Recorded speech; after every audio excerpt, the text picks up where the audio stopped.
সাদ ইবনে মুআজ রাদিয়াল্লাহু তাআলা আনহু একদিন নবীজিকে বলছে, ইয়া রাসূলুল্লাহ, আমি যদি কোনোদিন আমার স্ত্রীকে দেখি পর পুরুষের সাথে 1 মিনিটের জন্য কথা বলছে, আমি আমার তরবারি খাপ থেকে বের করে এক কোপে গর্দান ফেলে দেব।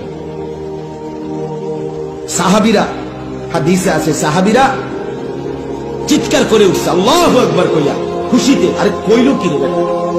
নবীজি তখন, হাদিস আছে, নবীজি সাল্লাল্লাহু আলাইহি সাল্লাম বললেন, আতাজাবুনা মিন গায়রাতি সাদ, আরে তোমরা আমার সাদের গায়রত, আত্মমর্যাদা দেখে অবাক হলা? অবাক হলা? তখন নবীজি বলছে, ওয়াল্লাহি আনা আগিয়ারু মিনহু, আমি মুহাম্মদ আমার সাদের চাইতে আরো বেশি গায়রতওয়ালা, আত্মসম্মানওয়ালা।